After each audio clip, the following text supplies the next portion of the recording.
98페이지에 부동산 등기의 분석이 있습니다.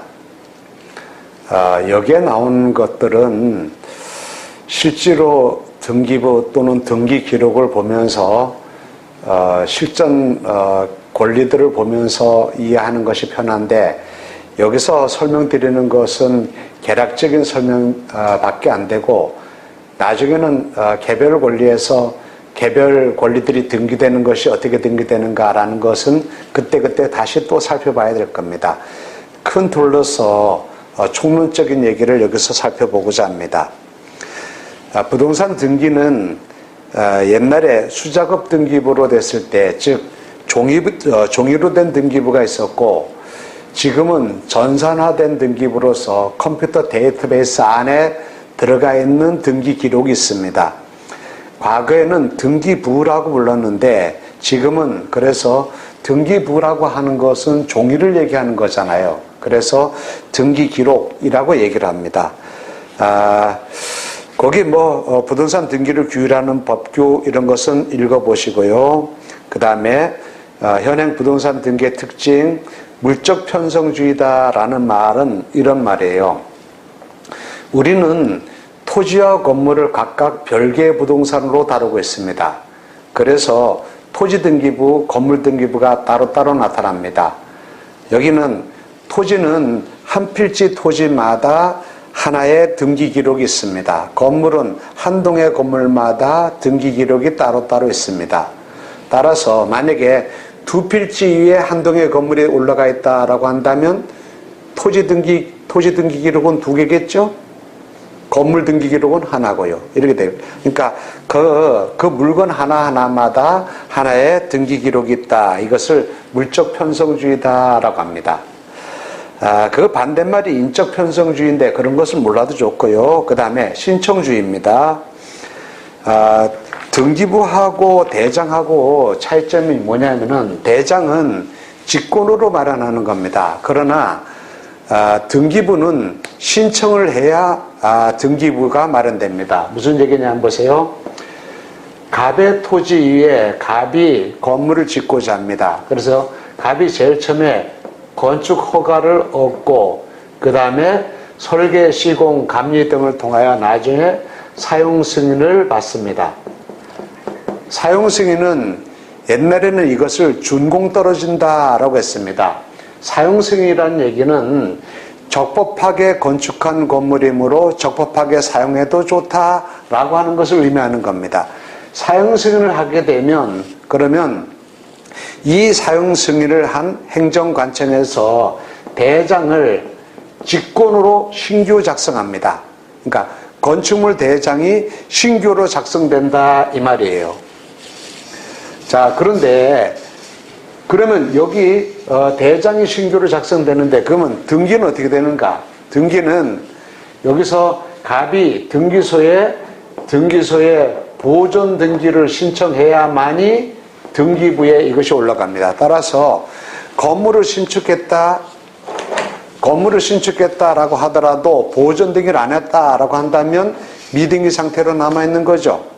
등기는 원칙적으로 신청을 해야 된다라는 얘기입니다. 예외적으로 직권에 의하여 등기가 되는 경우도 있습니다만 그건 예외고요. 원칙은 당사자가 신청해야 된다라고 하는 겁니다. 그 다음에 등기는 형식주의다라고 하는 말은, 등기관은 등기 신청을 받은 등기관, 등기공무원을 말하는 겁니다. 등기공무원은 그 법에서 정해놓고 있는 등기 신청할 때 필요한 서류들을 모두 다 갖췄는가, 요건들을 다 갖췄는가, 인지는 제대로 다 붙였는가, 이런 것을 형식을 보고 그 등기 신청할 때 필요한 형식을 모두 갖추면 등기를 해줘야 될 의무를 부담하고, 실질 관계에서 들어가서 두 사람 사이에 실질적인 등기 원인이 있었는지 없었는지를 심사할 권한이 없습니다. 그래서 만약에 갑에서 을로 갑소유 부동산에 대하여 소유권 이전 등기를 신청합니다. 그럼 소유권 이전 등기에 필요한 일체 서류들이 있을 것 아닙니까? 그럼 매도인이 갖고 있던 등기 필증과 그 다음에 여기서 매도인의 부동산 매도용 인감증명서, 주소증명 서면 뭐 등등의 이런 서류들이 필요할 겁니다. 그리고 일정한 인지도 붙여야 되고 자 채권도 구입하고 해야 될 겁니다. 이런 요건들을 모두 갖춰서 등기를 신청하면 여기 등기관은 그런 이런 신청 서류들이 적합한가 아닌가를 보고 적합하다라고 한다면 소유권 이전 등기를 격려해 줘야 될 의무를 부담합니다. 두 사람 사이에 매매를 원인으로 소유권 이전 등기를 한다라고 한다면 등기 원인 서면이 매매 계약서 있을 것 아닙니까? 매매 계약서가 제대로 붙어 있는 거 아닌가 이거를 본단 말입니다. 실제로 두 사람 사이에 실제로 이런 매매 행위가 있었는가 없었는가를 심사할 권한이 없다 이 말입니다. 그래서 이것을 실질적 심사 권한은 없고 형식적 심사 권한만 있다라고 하는 것이 바로 그런 얘기입니다. 그 다음에 토지와 건물은 등기가 이원화되어 있다라고 하는 것은 아까 말씀드렸습니다. 그 다음에 등기부, 종이 등기부일 때는 종이로 되어 있을 때는 등기부라고 하고 전산화 되어 있을 때는 등기기록이라고 하는 말표를 씁니다. 과거에는 장부식, 부책식, 즉 등기부 책자로 있었다가 그 다음에 카드식 등기부로 바뀌었다가 그 다음에 근래 와가지고 이것이 전산화 작업이 완료돼가지고 이제는 전산 등기부로 되었습니다. 이런 식으로 이해하시면 됩니다. 과거에는 우리가 주민등록 등본을 발급받으려고 하게 되면 동사무소 가가지고 주민등록 발급을 신청했죠. 그럼 거기서 몇 번지만 가지고 해서는 안 되고 거기다 몇 통 몇 반까지 했지 않습니까? 그러면 몇 통 몇 반 하게 되면 그거를 들고 동사무소 직원이 창구에 들어갑니다. 창구에 들어가가지고 몇 통 몇 반 몇 번지 여기서 주민등록 카드 찾아가지고 요거 가져와가지고 복사기에 쭉 복사해가지고 여기다가 인지 붙여가지고 도장 꾹 찍어서 발급해 줬지 않습니까? 이게 옛날에 주민등록 등본을 발급하던 것이 그렇게 발급했었죠. 지금은 어떻게 됐습니까? 그런 주민등록 카드라고 하는 종이가 이게 모두 없어졌습니다. 이게 모두 뭐로 바뀌었는가? 전산화 되었단 말입니다. 전산화 돼가지고 컴퓨터 데이터베이스로 모두 들어가 있단 말입니다. 그러다 보니까 옛날에는 주민등록 등본을 떼려고 하게 되면 관할 등기소로 관할 동사무소로 가야 되죠. 지금 어떻습니까? 아무 데서나 뛸 수 있지 않습니까? 이게 모두 다 전자적 매체로 이것이 전자적 이미지로 변환됐으니까 컴퓨터 앞에서 내가 집에서도 내가 주민등록 등본 이런 것들을 발급받을 수 있지 않습니까? 마찬가지입니다. 등기부도 전산화되었습니다. 그래서 과거에 종이 등기부가 있다가 이것이 모두 전산 등기부로 바뀌어졌단 말입니다. 그래서 지금은 등기부라고 하는 눈에 보이는 종이 쪼가리가 있는 것이 아니라 이것이 모두 전자적 이미지로 변환돼 가지고 컴퓨터 안에 데이터베이스로 있단 말입니다. 그러다 보니까 과거에는 등기부를 내가 열람하러 가려고 하게 되면 발급받으려고 하게 되면 관할 등기소를 갔어야 되죠. 지금은 그럴 필요가 없고 내가 여기서 대부분 인터넷 등기소 들어가가지고도 할 수 있고 관할 등기소에 굳이 안 가도 된다라는 얘기입니다. 폐쇄 등기부라고 하는 것이 있는데 폐쇄 등기부는 이런 겁니다. 원래 등기부는 현재의 권리관계를 공시하기 위한 것이 등기부입니다. 그런데 과거의 권리관계, 과거의 등기 내용들, 부동산의 현황 및 권리관계, 과거의 내용들을 공시하기 위한 것, 이것을 열람할 때는 폐쇄 등기부도 열람할 필요성이 있습니다. 등기부는 왜 폐쇄되냐 하면은 먼저 이런 생각하셔야 됩니다. 제일 처음에는 등기부가 장부식, 부책식이었습니다. 그러니까 책자, 등기부 책자였단 말입니다. 그런데 이게 양이 점점 더 많아지다 보니까 기재 내용이 많아지다 보니까 등기부 책자가 점점 더 두꺼워질 것 아닙니까? 이래서는 안 되겠다라고 해가지고 이것을 부동산마다 카드식으로 바꿨습니다. 그래서 각 부동산마다 등기 카드가 하나씩 새롭게 조제된 겁니다. 그래서 책자로 되어 있다가 카드식으로 바뀌고 카드식까지는 종이등기부죠. 종이등기부로 있다가 이것을 폐쇄하고 이게 전산자료로 전자적 이미지로 전환해가지고 컴퓨터 안에 들어갔단 말입니다. 그러면 과거의 기록들 이런 것들을 이것을 버리지 못하고 그냥 보관해야 된다고요. 참고로 국가에서 관리하는 장부는 일정한 보존 연한을 법에서 정하고 있습니다. 3년간 보관하라, 10년간 보관하라, 30년간 보관하라, 영구 보존하라 뭐 이런 것이 있습니다. 그런데 등기 기록은 등기부 또는 등기 기록은 영구 보존 장부입니다.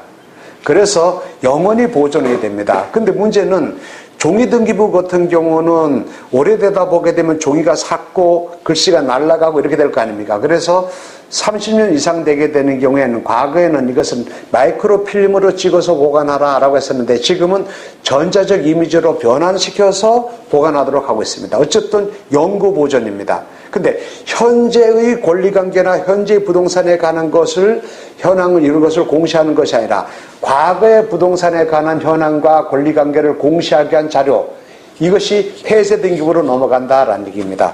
폐쇄등기부는 이거는 폐쇄등기부 자체가 전산등기부로 되는 경우도 있고 이것이 전산등기부가 되어 있지 않은 경우는 종이등기부로서 되어 있는 경우가 있는데 폐쇄등기부가 종이등기부로서 폐쇄등기부다라고 한다면 그럼 이거는 직접 관할등기소를 찾아가 봐야 됩니다. 또 등기부가 폐쇄되는 것은 이런 경우도 폐쇄됩니다. 이게 등기부가 장부식에서 카드식에서 그 다음에 전산등기부로 바뀔 때 각각 옛날에 바뀌기 전에 등기부가 폐쇄됐다라고 하는 것들은 그냥 읽어보시면 되고요. 이런 것들은 알고 계셔야 됩니다. 여기 만약에 갑이라는 사람의 건물이 이렇게 있었습니다. 그럼 이 건물에 대응한 여기 건물 등기부가 이렇게 있을 것 아닙니까?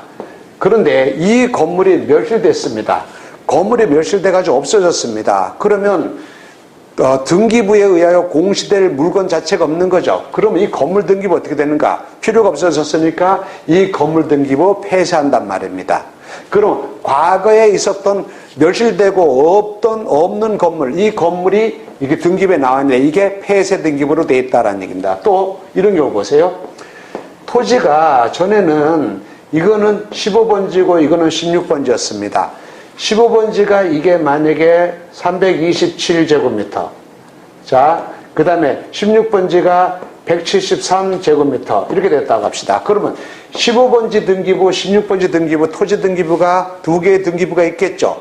그런데 이 16번지가 15번지에 이게 합쳐졌습니다. 합필되었단 말입니다. 그러면 여기 16번지 토지 등기부는 없어지고 15번지에 이게 합쳐졌으니까 15번지의 표제부에는 전에는 15번지 표제부에는 327제곱미터 이렇게 됐던 것이 이것이 이렇게 주말되고 여기다가 옆에 16번지하고 합필돼가지고 500제곱미터 이렇게 됐다라고 나올 겁니다. 그러면서 옆에 16번지와 합병 이런 식으로 나타날 거라는 얘기입니다. 그러면 요 토지 16번지 토지가 15번지 합병되게 되면 요거는 폐쇄 등기부로 남아있겠죠. 현재 효력 있는 등기가 아니지 않습니까? 이런 것을 폐쇄 등기부다라고 얘기합니다. 폐쇄 등기부도 때로는 열람해 볼 필요성이 있습니다. 여러분들이 공부를 좀 더 깊이 하고 분석하는 것이 보다 더 깊은 내용까지 분석한다라고 했을 때는 폐쇄 등기부도 열람해야 될 필요성이 있다라는 것, 이것도 알고 계시기 바랍니다. 그 다음 우리는 부동산을 공시하는 장부는 등기부가 있고 대장이 있습니다. 만약에 갑이라는 사람이 만약에 단독주택을 소유하고 있다고 합시다. 그러면 토지 한 필지이고 토지 한 필지에 건물이 한 동 있고 했지 않습니까? 우리의 거래관념으로서는 우리 집, 그런 하나의 거래관념이죠. 그러나 아까 뭐라고 했습니까? 우리는 토지와 건물을 각각 별개 부동산으로 다루고 있는 법제라고요. 따라서 여기서 등기부 또는 등기 기록이 건물 등기부 하나, 토지 등기부 하나 따로따로 등기부가 두 통이 된단 말입니다. 이것으로 그치는 것이 아니라 여기다 대장도 존재합니다. 대장도 존재해가지고 건축물 대장, 토지 대장 해가지고 대장 두 개, 등기부 두 개 이렇게 된단 말입니다. 그래서 단독주택이다라고 했을 때 이것을 공시하는 장부는 등기부, 건물 등기부, 토지 등기부, 대장, 건축물 대장, 토지 대장 이렇게 됐단 말입니다. 왜 등기부와 대장으로 이렇게 이원화되어 있는가? 이것은요, 등기와 대장은 서로 그 만들어지는 목적이 다르고 이것을 관할하는 관청이 다르고 원리가 다릅니다. 그래서 간단하게 말씀드리면 등기부는 누가 권리자인가 권리관계를 공시하게 한 것이 등기부입니다. 대장은 부동산의 현황을 공시하게 한 것이 대장입니다. 그 다음에 이것은요, 등기부는 이거는 사법관청 소속입니다. 등기부 뛸려고 그러면 법원으로 가든지 법원 소속의 등기소로 가야 될 것 아닙니까? 대장 발급받으려면 어떻게 되는 겁니까? 대장 뛸려고 하게 되면 시군구청으로 가야 되죠. 이거 뭡니까? 행정관청 소속이라고요, 대장은. 그 다음에 아까 대장은 이건요, 직권주의가 적용됩니다. 아까 건물에 대하여 건축 허가를 내고 건축 허가를 받아서 사용 승인을 하게 되면 사용 승인한 행정관청에서 직권으로 대장을 건축물 대장을 직권으로 조치한다 그랬죠. 직권으로 만듭니다. 그러나 등기는요, 신청하지 않으면 등기부가 만들어지지 않습니다. 신청주의입니다. 또 등기부는 권리관계가 어떻게 되는가? 권리관계의 변동 등을, 권리관계의 발생, 변동 등을 공시하게 한 것이 이것이 등기부입니다. 그러나 대장은요, 과세 등의 행정 목적을 달성하기 위하여 대장을 만듭니다. 따라서 이 원리가 각각 다르다 이 말이에요. 그런데 하나의 부동산에 대하여 어떤 거는 등기부가, 어떤 건 대장이 있는데 등기부의 기재 내용과 대장의 기재 내용은 같아야 될 것 아닙니까? 그러나 때로는 등기부와 대장의 내용이 같지 않는 경우가 있습니다. 예컨대 등기부에는 자 이쪽에 다시 가볼까요? 등기부 대장. 등기부에는 2층 건물로 되어 있습니다. 대장에는 보니까 3층 건물로 되어 있습니다. 이렇게 다를 수도 있겠죠. 또 보세요. 등기부에는 소유자가 이렇게 되어 있는데 대장에는 소유자가 갑 이렇게 돼 가지고 대장과 등기부가 서로 일치하지 않는 경우도 있단 말입니다. 이런 경우에 어느 것에 기재된 내용을 옳은 것으로 볼 건가라는 내용이에요. 이건 이렇게 생각하면 됩니다. 자, 등기부는 권리관계를 공시한 것이고 대장은 부동산의 현황을 공시하기 위한 것이죠. 따라서 등기부 표제부에는 2층 건물로 되어 있는데 대장에는 3층 건물로 되어 있다라고 한다면 이 건물은 대장상의 기재대로 3층 건물로 봐야 된다라는 얘기입니다.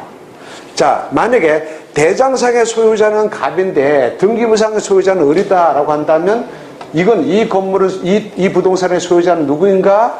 이거는 등기부상의 소유자 을이 법적으로 이 사람이 합법적인 소유자다라고 해야 된다는 얘기입니다. 그런 식으로 대장과 등기부가 서로 이원화되어 있다라고 하는 것들을 알아두시기 바랍니다. 참고로 대장은 건축물 대장이 있고 토지 대장이 있습니다. 그런데 여기서 건축물 대장은 제일 처음에 옛날에는 이게 가옥대장이라고 했었습니다. 가옥대장. 그러다가 가옥대장으로 했다 건축물 관리대장으로 이름이 바뀌었다가 최근에 와가지고 건축물 대장으로 이름이 바뀌었습니다.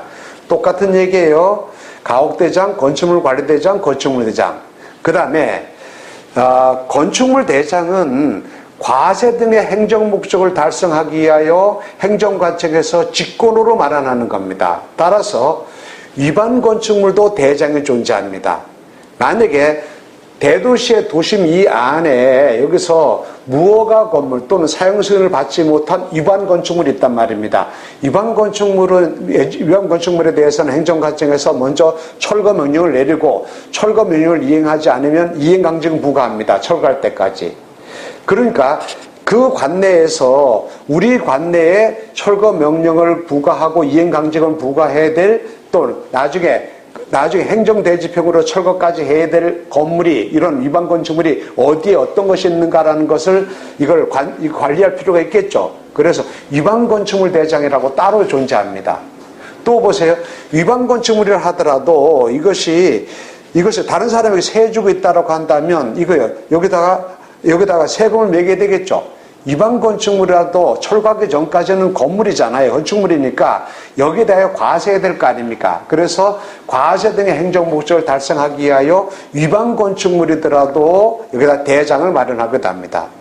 또 건축물 대장은요, 일반 건축물 대장이 있고 집합 건축물 대장이라고 해가지고 아파트 등의 경우는 대장의 형태가 다릅니다. 집합 건축물, 그러니까 일반 건축물 대장이 있고 집합 건축물 대장이 있다고요. 그 다음에 개발 제한 구역에서는 함부로 기존에 있는 건물 말고 인정받는 건물 말고 새로운 건물을 신축하거나 하는 것은 금지하거든요. 그래서 이 개발 제한 구역 안에 어떤 건물이 어떤 형태로 존재하는가를 관리하기 위하여 개발 제한 구역 건축물 대장이라는 형태가 따로 있습니다. 건축물 대장이 이렇게 다양하다. 그리고 건축물 대장은 과세 등의 행정 목적을 달성하기 위하여 행정관청에서 직권으로 마련하는 것으로서 부동산의 현황을 공시하기 위한 원칙적인 장부가 바로 대장이다.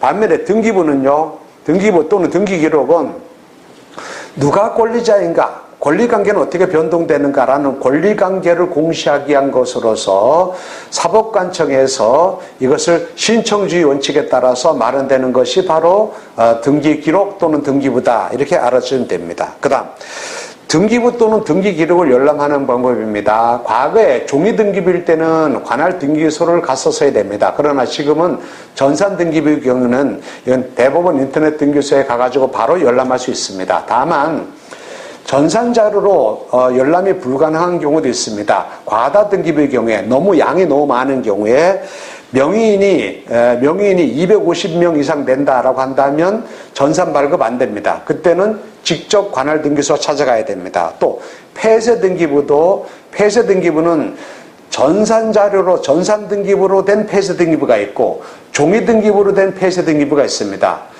전산 자료로 된 폐쇄 등기부는 대법원 인터넷 등기소에 들어가 가지고 전산 자료로 열람할 수 있습니다. 그러나 전산화되지 않은 폐쇄 등기부다, 아직 안 됐다라고 한다면 할 수 없이 관할 등기소를 가야 된다라는 얘기입니다. 자, 그런 부분들 그거 보시고요. 그다음 등기부는 어떻게 마련되어 있는가? 등기부의 구성에 대해서 보게 되면 먼저 각 부동산 하나하나마다 별도의 등기부가 조제된다 그랬죠. 그래서 각 부동산마다 부동산 고유번호라는 것이 하나 있습니다. 등기부 상단에 보게 되면 있습니다. 그 다음에 등기부 내용을 보게 되면 표제부가 있고 사항란의 등기가 있습니다. 표제부의 등기가 있고 사항란의 등기가 있다고요. 표제부는 뭐고 사항란은 뭔가라는 얘기인데, 표제부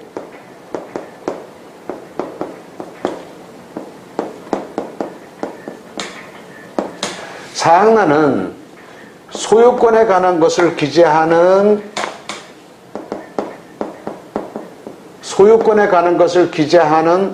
갑구가 있고요. 소유권 이외의 권리를 기재하는 을구가 있습니다. 이렇게 번복되나? 표제부는 원래 등기부는 권리관계를 공시하게 한 것이 등기부입니다. 누가 소유자인가, 누가 지상권자, 누가 저당권자인가, 누가 압류, 가압류권한자인가, 누가 가등기권자인가 등의 권리관계를 기재한 것이 등기부입니다. 그런데 자, 누가 소유자고 누가 저당권자다라고 했을 때 어느 부동산의 소유자인데 어느 부동산에 네가 담보권자인데 라고 하는 권리의 객체가 특정돼야 될 것 아닙니까? 원래는 이거를 권리관계를 기재한 것이 등기부의 목적인데 그 객체가 특정돼야 될 거 아니냐고. 그래서 어느 부동산에 그 권리의 객체를 특정하는 부분이 바로 표제부다라는 얘기입니다. 표제부에는 여기는요, 그 부동산에 여기서 소재지, 면적 이런 것도 나오고 여러 가지 그 권리 관계들이 표제부에 나타나기도 합니다. 그 다음에 사항란의 등기부는 소유권에 관한 것을 기재하는 갑구가 있고 소유권 이외의 다른 권리들에 대한 것을 기재하는 을구가 있습니다. 자, 각각의 여기서 소유권에 관한 것과 소유권 이외의 다른 권리다라고 했을 때에, 자, 소유권에 관한 것은 뭘까요? 자, 소유권 보존 등기, 소유권 이전 등기, 가압류 등기, 소유권 이전 청구권 가등기, 그 다음에 처분금지 가처분 등기, 이런 것들은 모두 뭐예요? 소유권에 관한 등기죠. 소유권에 관한 등기는 모두 다 갑구에 기재된다라는 얘기입니다. 자, 그 다음에 을구에는 소유권 이외의 다른 권리들에 대한 기재가 을구에 나타납니다. 저당권 등기, 지상권 등기, 전세권 등기, 임차권 등기 등 소유권 이외의 권리들이 을구에 기재된다라는 얘기입니다. 자, 그 다음에 아까 얘기할 때 물권 상호 간에는 우열 관계가 먼저 발생한 물건이 나중에 발생한 물건에 우선한다라고 했었죠. 그러면 자, 같은 구, 같은 갑구, 같은 을구다라고 한다면 먼저 등기된 것이 순위번호가 빠르겠죠. 예를 들어서 저당권 등기가 있다. 제일 처음에 근저당이 돼 있고 그 다음에 전세권 등기가 돼 있다. 그 다음에 2순위 저당권이 돼 있다라고 한다면 근저당, 전세권, 2순위 저당권 이 순서대로 될 거 아닙니까? 그럼 요거 보고 근저당이 최고 빠르고 그 다음에 전세권이 그 다음에 저당권이구나 이렇게 알게 되겠죠. 근데 이게 만약에 갑구와 을구가 다르단 말입니다. 갑구와 을구가 다른 경우에는 갑구의 순위번호가 있고 을구의 순위번호가 다를 것 아닙니까? 따라서 이거를 어느 것이 먼저 된 등기인지 알 수가 없지 않습니까? 이런 경우를 대비해서 별구에는 갑과 을구 사이에서는 순위번호 가지고 따지지 않고 접수번호 가지고 따집니다. 참고로 등기를 신청했습니다. 등기를 신청하면 등기 신청을 받은 등기공무원이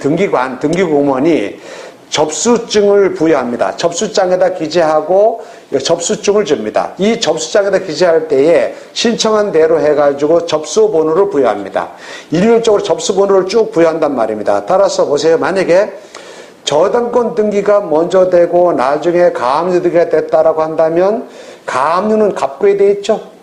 저당권은 을구가 돼 있잖아요.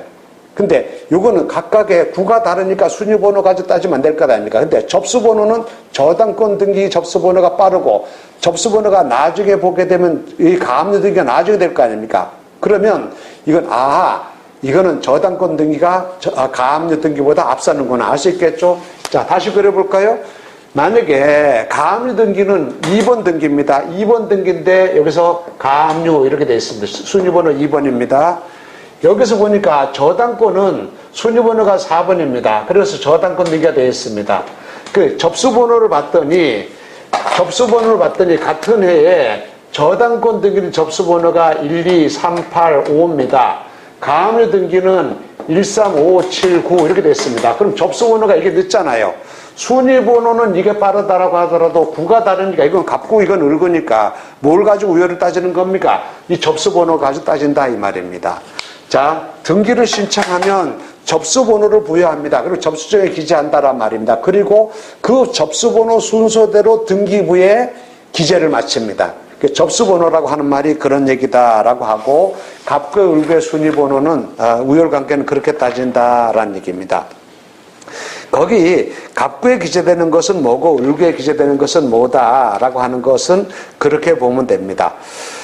표제부를 볼 때는요. 표제부에는 권리의 목적인 부동산이 표시된다 그랬죠. 그런데 여기는 표제부를 볼 때는 표제부에 나타나는 것은 부동산의 현황이 대장을 기초로 한 부동산의 현황이 나타난단 말입니다. 대장상의 기재를 기준으로 하여 표제부가 다시 기재됩니다. 그래서 표제부 내용을 보게 되면 그동안의 부동산의 현황이 어떻게 변경됐다라는 것이 나타날 수 있겠죠. 예컨대 보세요. 이 건물이 2층 건물이었다가 3층 건물로 바뀌었단 말입니다.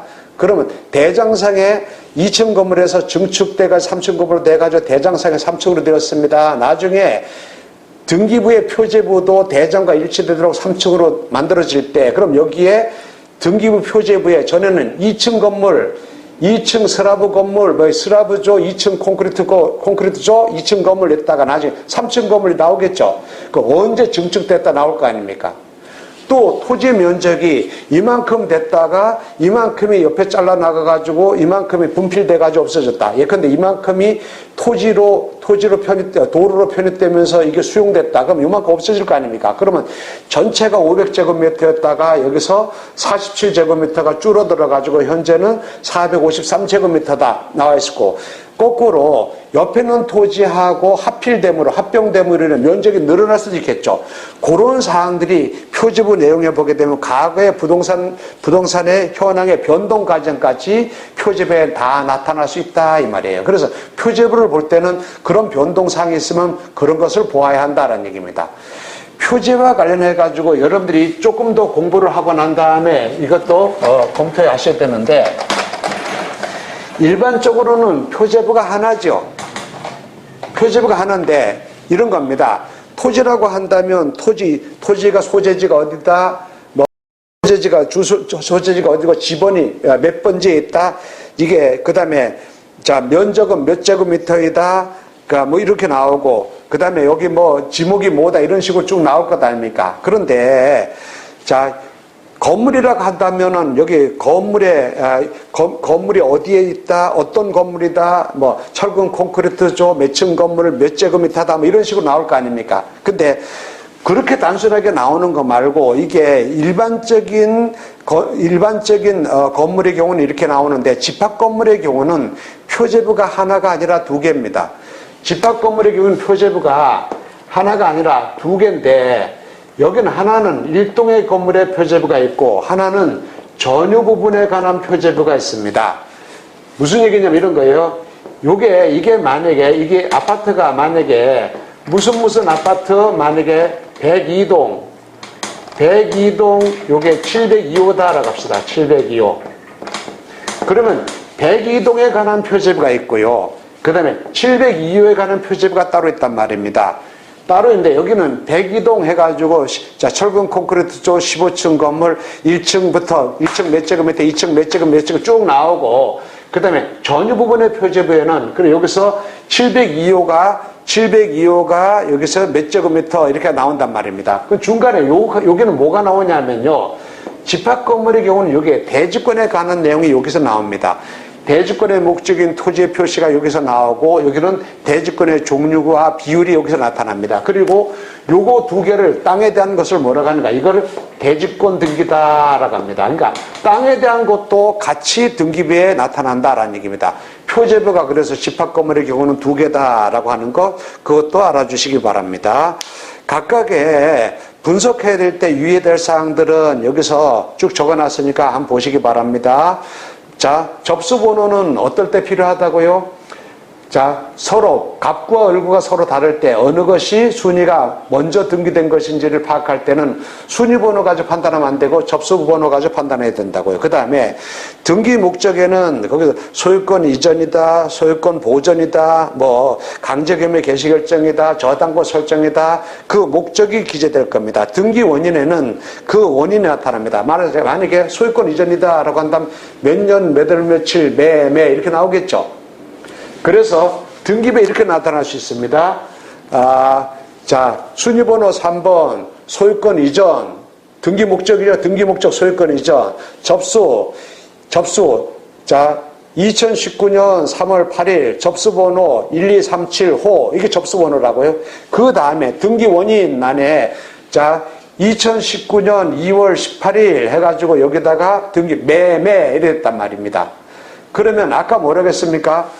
여기는 자 적어볼까요? 그냥 여기서 자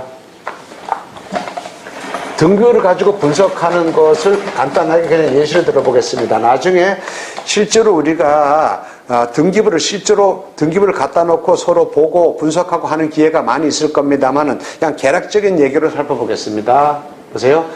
지금 등기부의 기재 내용이 지금 현행 등기부에 내려 있습니다. 제일 처음에 여기서 순위번호, 그 다음에 등기 목적, 그 다음에 접수, 그 다음에 등기 원인, 그 다음에 여기서 권리자 및 기타 사항 일이 나와 있단 말입니다.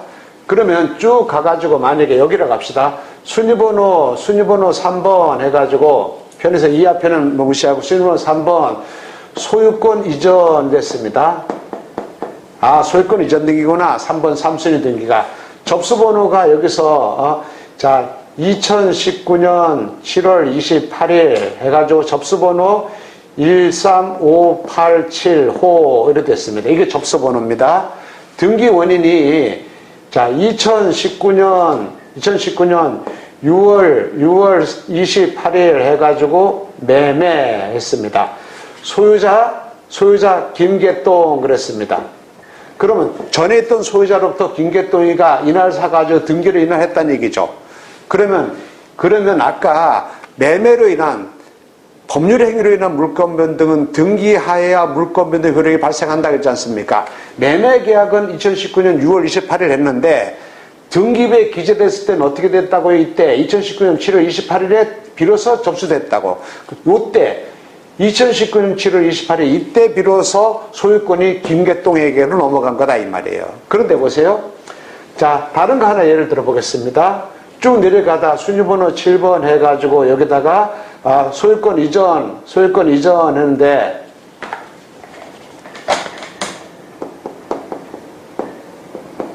소유권 이전했는데 2020년 7월 28일 접수번호 2480호 되어 있습니다. 보니까 여기다가 2019년 7월 1일 해가지고 상속해가지고 여기서 김말동 이렇게 했습니다. 그럼 어떻게 되는 겁니까? 등기 원인이 상속이잖아요. 상속인 경우에 그러면 이때 등기를 이때 했다는 얘기입니다. 그럼 아까 뭐라겠습니까? 상속의 경우는 등기를 해야 소유권 넘어가는 겁니까? 아니죠. 이때 사망한 때가 전 소유자가 피상속이 사망한 때가 이때 아닙니까? 이거 보고 그때 소유권 이전은 이때 소유권 이전됐구나. 매매의 경우 이때 소유권 이전됐구나. 이런 것들을 알 수 있겠죠. 이런 것들을 보면서 여기서 알 수 있단 말이에요. 그 다음에 이게 만약에 경매 사건이다라고 한다면 여기에 이렇게 경매 사건이 어떻습니까? 강제경매 개시결정, 임의경매 개시결정이라고 했습니다. 그러면 한번 여쭤보겠습니다. 경매 개시결정 등기는 갑구에 기재되겠습니까? 을구에 기재되겠습니까? 경매 개시결정 등기는 경매로 인하여 채무자인 전 소유자는 소유권을 상실하고 낙찰자가 새로운 소유권을 취득하게 되는 것 아닙니까? 따라서 이건 뭐예요? 소유권에 관한 내용이죠? 따라서 경매 개시결정은 이거는 갑구에 기재되겠죠. 갑구에 기재되는데 이게 강제경매 개시결정이냐 임의경매 개시결정이냐에 따라서 등기부에 강제경매 개시결정, 임의경매 개시결정 이렇게 된단 말입니다. 뒤에서 얘기하겠습니다만은 경매 개시결정 하게 되는 경우에 사건 번호가 여기서 붙게 됩니다. 사건 번호 예컨대 2019 타경 13579 이런 식으로 사건 번호도 나타난다라는 얘기입니다. 그 다음에 권리자 및 기타 사항에서는요, 여기서 저당이다라고 한다면 일반 저당이다라고 하는 피담보 채권액이, 공동저당이다라고 한다면 채권 채구액이, 이런 것들이 전세권의 경우는 전세금, 전세기간, 이런 등이 기재될 거라는 얘기입니다. 일반적인 매매로 인한 것이다라고 했을 때는 거기에 요새 최근에 거래된 것이다라고 한다면 부동산 실거래가가 등기부에 나타나게 됩니다. 그런 걸 통해서 등기부 내용을 살펴볼 수도 있다라는 얘기입니다.